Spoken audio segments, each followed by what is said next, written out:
प्रभु यीशु मसीह के पवित्र तथा सामर्थ्य नाम में आपको अनुग्रह तथा शांति बहुतायत से मिलती रहे। आमीन।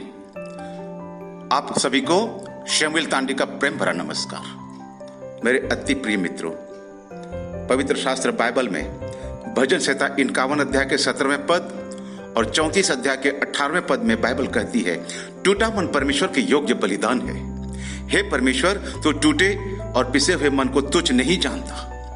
यहोवा टूटे मन वालों के समीप रहता है और पिसे हुओं का उद्धार करता है।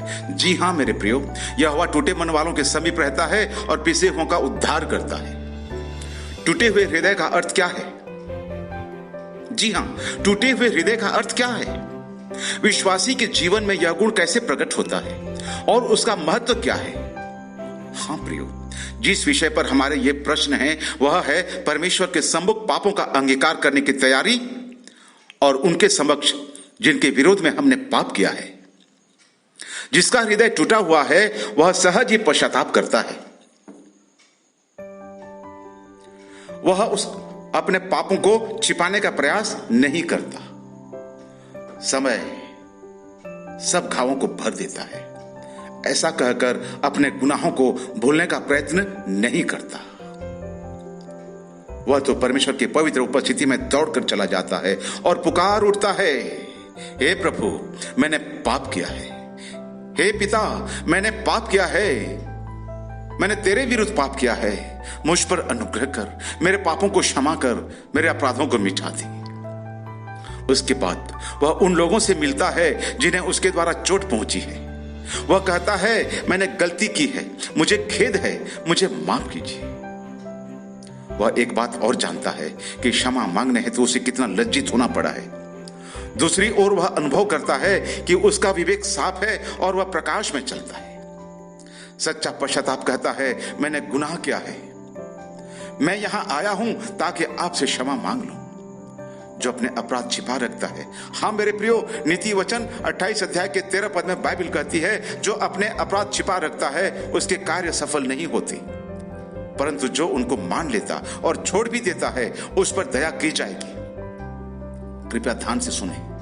जो अपने अपराध छिपा रखता है उसके कार्य सफल नहीं होते, परंतु जो उनको मान लेता और छोड़ भी देता है उस पर दया की जाएगी। हाँ मेरे प्रियो, पवित्र शास्त्र बाइबल में भजन संहिता अध्याय 32 के प्रथम 2 पदों में इस प्रकार से लिखा है, क्या ही धन्य वह जिसका अपराध क्षमा किया गया और जिसका पाप ढांपा गया हो। क्या ही धन्य है वह मनुष्य जिसके अधर्म का यहोवा लेखा न ले और जिसकी आत्मा में कपट न हो। इसका कोई महत्व नहीं कि आपको मनुष्य आज धन्य नहीं कहते। इसका कोई महत्व नहीं कि आज लोग आपकी प्रशंसा नहीं करते। लेकिन मेरे प्रियो, यदि परमेश्वर आपको धन्य कहता है, परमेश्वर की दृष्टि में यदि आप धन्य हैं, तो आप परमेश्वर की दृष्टि में बहुत ही आशीषित व्यक्ति हैं। हाँ मेरे प्रियो, आज हम कहां हैं? क्या हमने अपने पापों से सच्चा पश्चाताप किया? क्या हमने परमेश्वर पिता से अपने पापों की क्षमा मांगी? क्या हमने पापों से क्षमा प्राप्त किया है?